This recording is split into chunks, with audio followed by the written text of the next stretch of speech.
सांगतो तर तो तुमचं ऐकत नाही. कसं काय म्हणताय तुम्ही? इथं समोर बसलेले या ना जरा आठवड्याला त्यांच्या समोर जाऊया. आणि काम करत नसलं तर कुणीतरी एखादं हलपडा देऊया की. सत्यता नाही आपण आली आता तुम्ही आता सत्तेत जाणार आहे त्यामुळं घाबरायची काय कारण नाही. जर हे केलं तर तुमचं चालणार आहे, नसेल तर पहिल्यासारखं जी आहे तीच होत राहणार. मग इलेक्शन येणार आहे, तुमच्या मागं प्रेम आहे. तुम्हाला 1,16,000 लोकांनी मतदान केलेलं आहे. तुम्ही काही कमी नाही. त्याच्याबरोबर आता अनिल दादा आले ते 10,000 घेऊन काय. तर मी त्यावेळेला अनिल पण 12,000 मी अनिल दादाच्या माणसाला सांगितलं. तुम्ही अनिल दादा सुद्धा म्हणजे आपल्याला पाहिजे काय. तर अनिल दादाचे कार्यकर्ता माझ्याकडे आल्यावर म्हटलं जर दोघं एक राहिला तर काही हरकत नाही, दोघं जर राहिली तर अनिल दादाला जेवढ्या मतं पडतील तेवढ्या मतानं भगीरथ पडतोय. आणि मी बोलतो काय बरोबर करायला कोण बोल लागले. तिथं काय चिमटी काढणारी काही कार्यकर्ते असतील ना, उभा राहावा त्याशिवाय हे भगीरथ जिरत नाही. अशी अनेक लोक म्हणे वेगवेगळे विचारायला यायची. अशी नाही का त्याचे विचार वेगळायचे. तिथं आता कवकरे साहेब आहे ते. तर ह्या माणसाला परिस्थिती माहीत आहे कसं वागायचं आणि काय करायचं. तर तुम्ही खरंच एकत्र येऊन लोकांसाठी एकत्र येत असेल प्रत्येक कारणाला आठवड्यातनं महिन्यातनं एखादी बैठक घ्या. कोणाचं काम आहे, कुठं जायचं आहे, सगळे मिळून जाऊया ना. जर नाही तुमची कामे होत तर वरचा धक्का लावूया. आणि जर खरंच जर तुम्ही फोन केलं जर हितलं ऐकलं तर तुमचे सगळे गोळा व्हायची काही गरज नाही, फोनवर होईल. पण फोन सुद्धा होणार होईल का नाही मला काही शंका वाटते.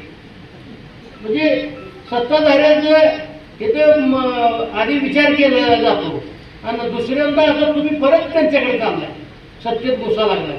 मग ती किती ऐकणार ती ठरवलं पाहिजे. तर त्यासाठी तुम्ही एकत्र राहावा आधी आणि एका विचारानं राहावा. आपल्याच 10 मिनिटाला विचार बदलतात. म्हणजे ह्या प्रवृत्तीमुळं आपलं म्हणजे विरोधात सत्ताधारी म्हणणं आपलं वाटोळ व्हायला लागले. तर आता त्याला जर जबाबदार कोण आहे प्रत्येकाने नेत्याने ठरवावं कार्यकर्त्याने ठरवावं. तर तुम्ही करताय त्याला म्हणजे सगळ्याबरोबर माझा पाठिंबा आहे. आता दुपारी 4 वाजता एक मीटिंग आहे काँग्रेसनं बोलवली. आता मला दोन जावं लागतं. सांगायचा उद्देश काय माहित आहे का. प्रत्येक कुठं तर गुंतलेला आहे. पण आता ह्या वयात तुम्ही फोन केला तर आम्ही येणार. आता कोण तर फोन करणार असलाच पाहिजे. नाही तर फोन नाही केल्यावर नाही तर काय गरज आहे. आता ती शैलीने तर आपलं एकच बसतोय आपलं. तर सांगायचं काय तुम्ही एकत्र या, काम करा. आणि हे म्हणजे खराब भाऊ नुसतं आता बॉगल घालून फिरू नका. तुम्ही एकत्र येऊन त्याच्यावर दबाव टाका. तुमचं 100% सगळ्याचं ऐकते एवढं म्हणून मी माझ्या जवळ करतो. भगीरथ दादा भालके साहेब व इतर व्यासपीठावरील सर्व मान्यवर व समोर उपस्थित असलेले माझे प्रामाणिक, स्वाभिमानी आणि निष्ठावान असे मंगळवेडेकर यांच्यासमोर नतमस्तक होऊन आजची ही जी आपली विचारविनिमय बैठक या ठिकाणी आपल्याला बोलवण्यात आलेली आहे.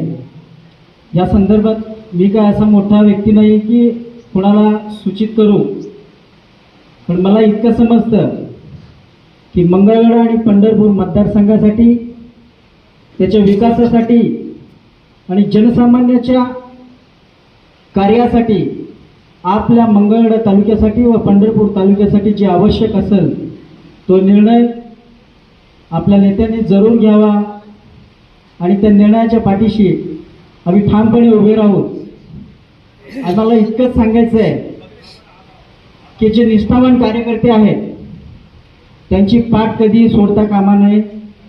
निष्ठावान कार्यकर्ते हे तुमच्या पाठीशी कायमचे भक्कमपणे उभे राहतील आणि ह्या मंगळवेढा आणि पंढरपूर मतदारसंघाचा जो कायापालट करायचा जो विचार विनिमय या ठिकाणी होतोय तो येत्या काळामध्ये अशी अतिशय सुस्थितीत भक्कमपणे आणि विकासात्मक दृष्टीनं जो आवश्यक आहे त्या पद्धतीनं होईल अशी आशा आणि अपेक्षा व्यक्त करून आणि नागरिकांच्या ठिकाणी मी स्वागत करतो. आजच्या विचारविनिमय मीटिंगसाठी उपस्थित राहिलेले आमच्या बरोबर शुगरचे उद्योग समूहाचे चेअरमन आदरणीय अनिलदादा सावंतसाहेब, त्याचप्रमाणे विठ्ठल सहकारी साखर कारखान्याचे माजी चेअरमन, पंढरपूर मंगळवेढ्याचे नेते आदरणीय भगीरथदादा बालकेसाहेब, त्याचप्रमाणे व्यासपीठावर असणारी सर्व मान्यवर, संत दामाजी कारखान्याचे व्हाईस चेअरमन तानाजी भाऊ खरात, त्याचप्रमाणे व्यंकटांना आणि सर्व मान्यवरांच्या ठिकाणी मी स्वागत करतो. खरोखरच मित्रांनो, आजचा जो विचार विनिमय करायची जी वेळ आलेली आहे ही एकंदरच पंढरपूर मंगळवेढ्यातील जी काय राजकारण चाललंय, जी काही दहशतेखाली लोक राहतात त्याला कुठेतरी आपल्याला ठोस असा निर्णय घ्यावा लागला. ज्यावेळेस गेल्या वेळेस आपल्या ज्या काही चुका झाल्या दोघांच्या, त्या चुका आपण एकत्ररित्या करून आजही तुम्हाला सर्वांना विचार करून आज पंढरपूर मंगळवेढ्यातील जनते मायबापाचा सर्वांचा आशीर्वाद घेण्यासाठी अनिलदादा आणि भगीरथदादा ह्या दोघांनी एकत्र येऊन या जो निर्णय होईल आपल्या सर्वांचा विचार आणि विश्वासात घेऊन निर्णय होणार आहे. कारण तुमच्यावर कुठलीही गोष्ट ती लादणार नाहीत. जी यावेळी 12 तारखेला प्रवेश असेल ह्या गोष्टी असतील ती वरच्या लेवलचा विषय आहे. पण आज तुम्हाला आज आणि उद्या पंढरपूर मतदारसंघातील लोक पंढरपूरला सुद्धा दादांच्या घरी मिटिंग आहे. एवढं सांगतो या ठिकाणी प्रत्येकानं मत मांडा. कारण आपण आज ठराविक लोक आहेत. सांगितलं असतं तर इथं बसायचा जागा पुरला नसता. पण जे दादाला आणि दादाला आणि भगीरथदादाला जे काय मानणारा वर्ग आहे त्यांचा शब्द ही प्रमाण आपण सर्वजण मानतो. असेच लोक या ठिकाणी आलेले आहेत. आपल्याला गर्दीपेक्षा दर्दीची गरज आहे आणि इथं आलेली सर्व लोक दर्दी आहेत. तुमच्या सर्वांचं पुन्हा एकदा स्वागत करतो आणि जो काय निर्णय तुमच्या सर्वांनी तर मत व्यक्त करा. कुठल्याही प्रकारचा संकोच बाळगू नका. जे तुम्हाला वाटतं ती सर्वांच्या विचारानं हा निर्णय होणार आहे. त्यासाठी आजची विचार विनिमय मीटिंग या ठिकाणी आयोजित केलेली आहे. तरी सर्वांनी आपापले मत मांडावं अशी तुम्हाला विनंती करतो आणि पुन्हा शब्दाचा व दामाजीचे व्हाईस चेअरमन तानाजी भाऊ खरात व उपस्थित मान्यवर, आज ही मीटिंग जी आपण आयोजित केली ही विचारविनिमय मीटिंग आहे. इथून पुढे जे आपलं जे काम होणार आहे दादा आपल्या कार्यकर्ता नेटकाय पण फटकाना असे एक गोष्ट आहे. आपल्या तालुक्यात दादाला सोडून अनेक पुढारी दादाला सोडून गेले दादा मागचे, पण इथून पुढं त्यांची स्वार्थासाठी गेली. पण आपल्या जी कामं आहे ती गोरगरिबांच्या आपल्या ताब्यात जी ग्रामपंचायत आहे, आपले प्रत्येक गावात कार्यकर्ता आहेत, ह्यांची जी कामं होणार आहे ते दादांनी प्रत्येक कार्यकर्त्याची कामं आपली व्हावं. आपण त्या उद्देशानं दादा जे निर्णय घेतील ते आम्हाला मान्य. आम्ही आतापर्यंत बालकी परिवार हाच आमचा पक्ष म्हणून आलोय. फक्त आपल्या गोरगरीब आपल्या कार्यकर्ते आतापर्यंत आपल्या कार्यकर्त्यांची कामं प्रत्येक ठिकाणी आणलेली आहे. का तर आपले काय लोकप्रतिनिधी आपले काय इथं सत्ता नाही, त्यामुळे आपल्याला आपल्या प्रत्येक कार्यकर्त्याची कामं ही आतापर्यंत आणलेली आहे. प्रत्येक कार्यकर्ता इथे जी उपस्थित आहे ते फक्त एका मेसेजवर आलेली ती फक्त प्रमुख लोक कार्यकर्ता आलेले आहे. आपली एवढी कार्यकर्ते जी आहे ह्यांना सुद्धा लय त्रास झाला, लय ठिकाणी ह्यांची कामं आणली, पण ह्यांनी कुठं दादाला सोडून गेली नाही. ती फक्त बालकी परिवार हा पक्ष मानूनच या ठिकाणी थांबलेली. तिथून पुढे आजारी निर्णय घेतील ते आम्हाला निर्णय मान्य असणार आहे. फक्त आमचं एवढंच म्हणा की प्रत्येक कार्यकर्त्याची आपल्या सत्या माध्यमातून कामं हो आणि आम्ही सगळेजण मिळून दादांवर निर्णय देणार आहे. दादा जे निर्णय घेतील ते निर्णय आम्हाला मान्य असणार आहे. एवढं बोलणं शकतो. जय हिंद जय महाराष्ट्र. आमचे नेते भगीरथदादा अनिलदादा सावंतसाहेब, तसेच आमचे बॉस टेके बॉस आणि सर्व व्यासपीठ व या ठिकाणी उपस्थित सर्व निष्ठावान कार्यकर्ते, आज या ठिकाणी या विचार विनिमय बैठकीसाठी एका मेसेजवरती या ठिकाणी आलेले आहेत. तर मी सांगणारा मोठा कार्यकर्ता नाही आहे, पण जे गोरगरीब कार्यकर्त्यांच्या मनामध्ये जी खदखद आहे किंवा ज्या अडचणी आहेत ते फक्त मी सांगण्याचा प्रयत्न करतोय. दादा, या ठिकाणी गोरगरीब कार्यकर्त्यांना भरपूर त्रास होतोय. आज दोन दादा एकत्र येऊन जर एखादा निर्णय घेत असतील तर आमच्या कार्यकर्त्यासाठी मान्य असणार आहे. पण या ठिकाणी एक अडचण काय येते की प्रत्येक ठिकाणी समोरचे बलाढ्य पार्टीवाले काय करायला, प्रत्येक ठिकाणी आडवाडवीचं राजकारण चालू आहे. प्रत्येक ठिकाणी कार्यकर्त्याला त्रास होतोय. शेवटी कार्यकर्त्यांना जर जर वरून तुमचा आधार नसेल तर तो कार्यकर्ता खचला जातोय. एक तर राजकारण सोडून काही काही जण घरी बसायला आलेत आणि काही लोक ना येण्याचा दुसऱ्या पार्टीमध्ये प्रवेश करायची वेळ आलेली आहे. म्हणून माझी दादा तुम्हा दोघांनाही विनंती आहे, पाठीमागे काही चुका झाल्या असतील पण इथून पुढे तरी योग्य पद्धतीने निर्णय घेऊन एक ठामपणाने सामोरं जावं आणि कार्यकर्त्यांना एक बळ द्यावं एवढी विनंती आहे माझी. आणि जे बऱ्याच कार्यकर्त्यांनी थोडंसं म्हणजे अडचणीचं झालेलं दादा, राजकारण करणं म्हणजे करायचं का सोडून द्यायचं. बऱ्याच ठिकाणी या ठिकाणी धंद्यावरती एकेकाच्या पोटा पाण्याचा प्रश्न सुद्धा निर्माण झालेला दादा. कारण एखाद्याचा जर छोटा मोठा व्यवसाय असेल तर तिथं देखील हस्तक्षेप केला जातोय, तिथं देखील राजकारण केलं जात आहे. आणि बाकीचं मग राहिला विषय ग्रामपंचायतच्या कामाचा वगैरे तर तिथं देखील एखाद्याच्या घरकुलापासून कामं आडवाडी चालवतात.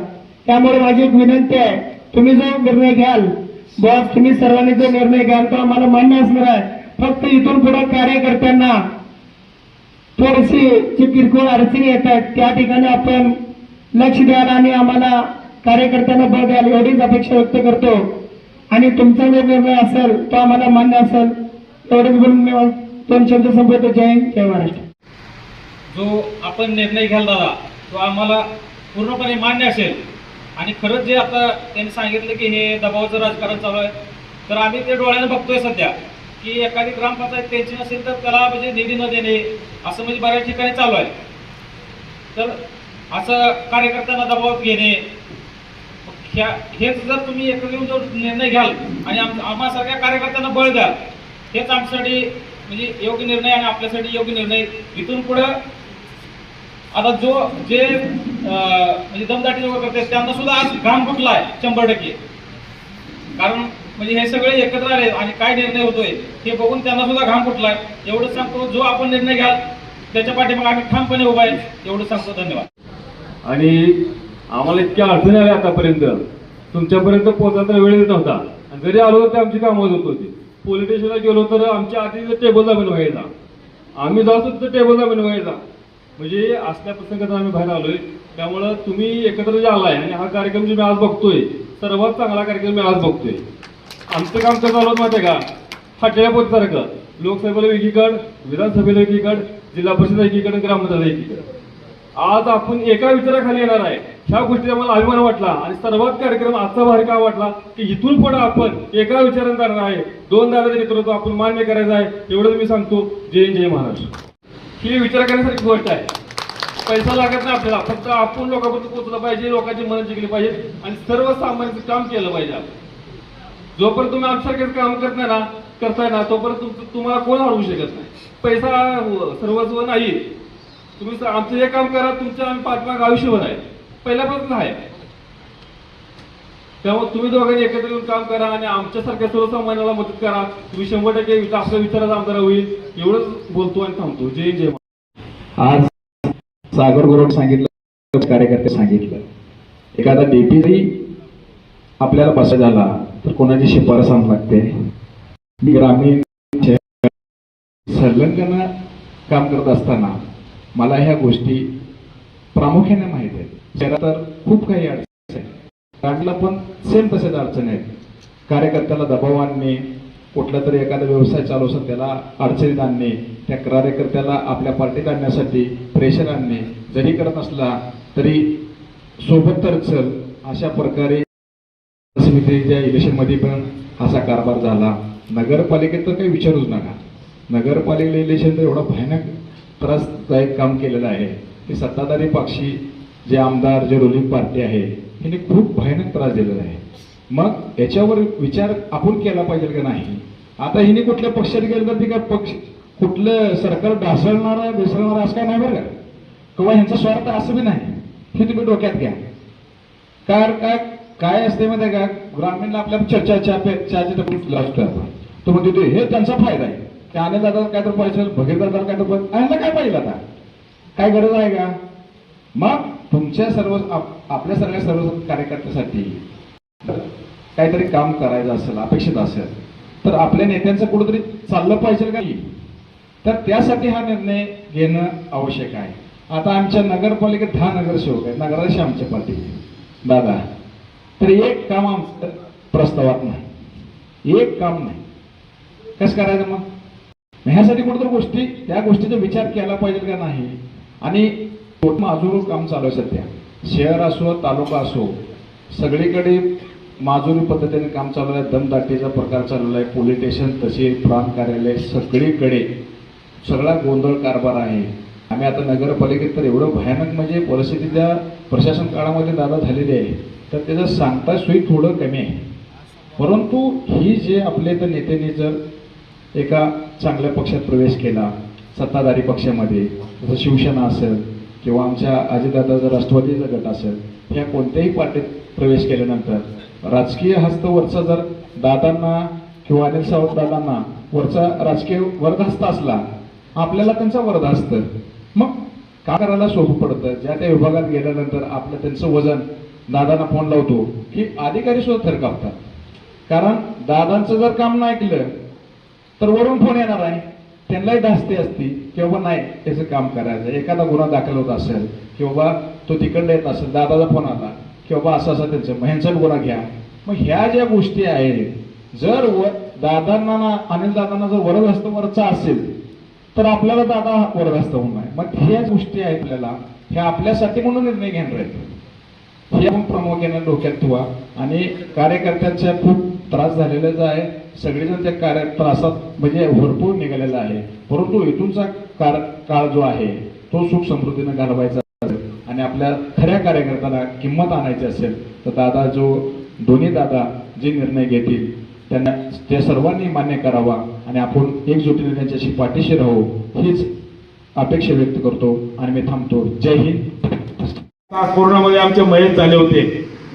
नाना आम्ही ज्यावेळेस शिंदे साहेबांकडे गेलो आमची सगळी टीम घेऊन मुंबईला, आम्ही त्यांना विनंती केली की निवडणुकीच्या पूर्वी तुम्ही लाडक्या बहिणींना 1,500 दिलेत आणि आमचे कर्मचारी कोरोना टेस्टिंग करून राष्ट्रीय कार्य करत असताना मरण पावले. अजूनपर्यंत एक नया पैशाचा निधी सरकारने दिला नाही. ही खंत ज्यावेळेस आम्ही मांडली शिंदे साहेबांसमोर, आमच्या 8 मयत कर्मचाऱ्यांच्या फायली दादा आणि सावंत दादा तुम्हाला दोघांनाही मी सांगतो, आमच्या फायली 8 दिवसामध्ये मुंबईला मागवल्या आणि मुंबई टू डायरेक्ट सोलापूरमध्ये आमचा निधी आमचा जो 50 लाखाचा निधी आहे प्रत्येक कर्मचाऱ्याचा, तो शिवसाहेबाच्या अकाउंटला आणि ट्रेझरला इथं जमा झाला. 8व्या दिवशी आमच्या गुरुजीच्या वारसावरती तो 50 लाखाचा निधी जमा केला. तेवढा विश्वास महाराष्ट्रात आम्ही पहिल्यांदा आदरणीय शिंदे साहेबांसमोर ठेवला. विश्वास का ठेवला की ही व्यक्ती जी बोलते 100% करते, हा विश्वास आम्हाला सुद्धा आलेला आहे.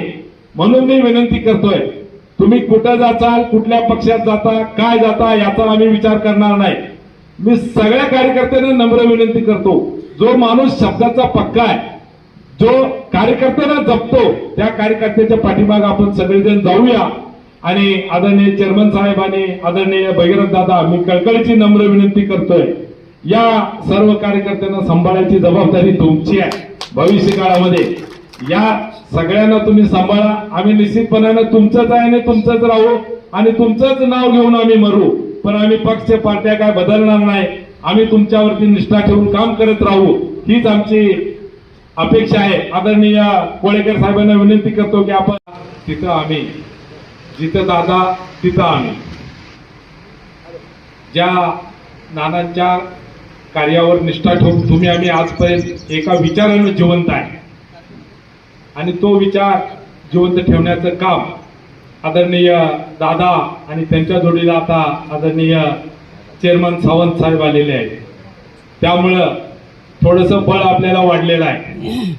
मी सावंत साहेबांना विनंती करू इच्छितो, आमचा छावा थोडासा कुठंतरी कमी पडतोय सावंत साहेब, आणि आपली ताकद त्यांच्या पाठीमागं सदैव राहावी अशी मी म्हणतोय. कारण आम्ही आतापर्यंत 2 निवडणुकीत का कमी पडलो, ते केवळ आर्थिक रसन आमच्याकडे नसल्यामुळे आम्ही कमी पडलो. आणि ही वेळ जातीवंत कार्यकर्त्यावरती अशी आलेली आहे की आमची आता सध्या निष्ठेची परीक्षा चालू आहे. तुम्ही कुठं जाणार, काय करणार, कसं करणार. पण आपला जीव दादा आपलं प्राण दादा, आपला नेता दादा आणि इथून पुढे आता आदरणीय सावंत साहेब आपल्या सोबत आहेत. त्यामुळं मी दादांच्या आणि नानांच्या सर्व कार्यकर्त्यांना कळकळीची नम्र विनंती करतोय, जोपर्यंत हे दोघं आपल्या सोबत आहेत तोपर्यंत आपल्याला काही कमी नाही. मी आदरणीय शिंदे साहेबांच्या मुख्यमंत्र्याच्या कालावधीमध्ये दादा आम्ही निवडणूक लागण्याच्या पूर्वी 4-5 वेळा गेलो होतो खुर्ची लोकांचं काम करून. आपल्या जिल्ह्यातल्या आम्हाला कोरोनाची ड्युटी होती आणि ती ड्युटी करत असताना कोरोना